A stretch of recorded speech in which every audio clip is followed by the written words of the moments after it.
Hai, kembali lagi bersama Detektif Elite Global. Tak terasa sekarang sudah tahun baru dan video ini direkam pada hari Rabu tanggal 4 Januari 2023. Walaupun terlambat upload di tanggal 1 Januari, kali ini kita akan membahas mengenai sejarah hari tahun baru, mengapa pada tanggal 1 Januari. Sebelum ada kalender, waktu antara penaburan benih dan panen dianggap satu siklus atau satu tahun. Tetapi orang Romawi memindahkan tanggal tahun baru ke 1 Januari, seperti akan saya jelaskan di video kali ini. Tetapi pertama-tama kita bahas sedikit di bagian kalender. Kata kalender berasal dari hari pertama bulan dalam kalender Romawi, yang dalam bahasa Latin kalendae. Kalender atau kalendae ternyata dikembangkan untuk semua jenis tujuan. Yang pertama, tujuan keagamaan. Hari raya atau hari libur, beberapa di antaranya dapat bersifat regional dan historis bagi orang Cina, Yahudi, dan Islam. Yang kedua, tujuan astronomi. Untuk menghubungkan pergerakan benda langit di langit, mungkin menggunakan kalender lunar atau Yahudi, Surya Julian, dan lunisolar atau Gregorian. Yang ketiga, tujuan komersial, yaitu untuk melacak perdagangan dan penagihan. Yang keempat, tujuan aritmatika, untuk menghitung perbedaan antara tanggal karena tidak ada tahun nol. Perbedaan antara 1 sebelum Masehi dan 1 Masehi adalah 1 tahun, bukan 2 tahun, yang merupakan tantangan bagi kalender astronomi. Yang terakhir, tujuan sosial, untuk melacak orang-orang di Facebook, LinkedIn, Twitter, Pinterest, Instagram, dan lain-lain. Ini memberi arti baru pada kata kencan. Kalender sering melacak pergerakan matahari atau bulan, atau keduanya. Seperti orang Mesir kuno, beberapa melacak pergerakan planet seperti planet Venus. Penetapan tanggal perayaan Paskah secara universal telah menyebabkan kontroversi internasional sampai diselesaikan di Konsili Nikea pada tahun 325 Masehi dan menyebabkan beberapa reformasi kalender. Kaisar Konstantinus pada saat itu menginginkan Paskah dirayakan pada hari yang sama di seluruh kekaisaran Romawi dan tidak terikat dengan kalender Yahudi.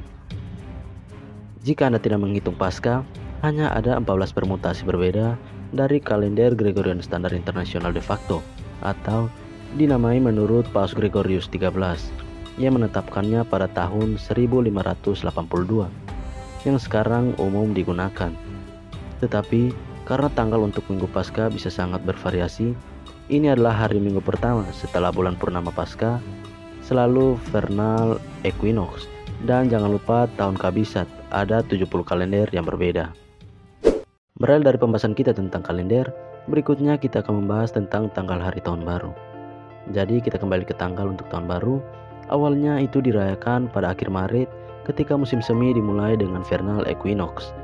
Orang Babilonia kuno tercatat sebagai pengamat pertama perayaan tahun baru sekitar 4000 tahun yang lalu. Mereka menandainya dengan para pendeta yang mempersembahkan korban di kuil mereka, seperti gereja mereka. Perayaan ini berlangsung selama 11 hari karena kebanyakan permainan mangkuk sepak bola yang disponsori negara yang dimainkan saat itu. Tetapi karena ada juga perayaan keagamaan imam yang diadakan saat itu, hal itu menyebabkan seruan dari masyarakat untuk pemisahan gereja dan kejuaraan negara.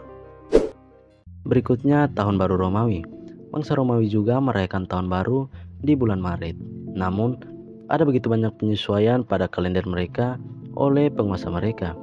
Sebagian ini mungkin sulit dipercaya untuk memperpanjang masa jabatan mereka, sehingga tanggal kalender tidak lagi disinkronkan dengan pergerakan astronomi manapun.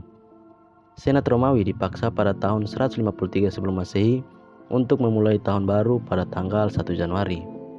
Ini tidak cukup untuk mencegah perusakan kalender. Dan pada tahun 46 sebelum Masehi, Julius Caesar memperbolehkan tahun itu diperpanjang menjadi 445 hari atau disebut tahun kebingungan, sampai kalender barunya mereformasi masalah. Ironisnya, itu disebut kalender Julian. Kalender ini terus digunakan selama lebih dari 1600 tahun di Eropa dan koloni Eropa dan masih digunakan oleh gereja Ortodoks Timur.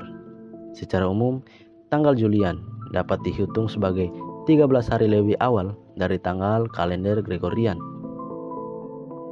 Dan yang terakhir, ternyata ada pengaruh kekristenan pada hari tahun baru. Ketika agama Kristen menjadi agama resmi Kekaisaran Romawi pada abad keempat, beberapa kaisar terus mengadakan perayaan tahun baru yang ribu, seperti pesta toga. Sebagai bagian untuk melawan kegiatan ini, gereja menetapkan hari suci pada tanggal 1 Januari, pesta sunat Kristus, juga dikenal sebagai pesta nama Yesus yang suci, ketika nama Yesus dianugerahkan atas sunatnya. Itu masih diamati selama berabad-abad oleh umat Katolik, Lutheran, Episkopal, dan beberapa sekte Ortodoks Timur. Buat kalian yang sudah menonton video pendidikan sejarah kita kali ini, jangan lupa like, comment, share, and subscribe. Dan pada akhirnya, kita sudah berada di penghujung video. Saya, Detektif Elik Global, harap pamit undur diri, dan jangan lupa belajar yang giat untuk menjadi orang yang sukses di tahun 2023.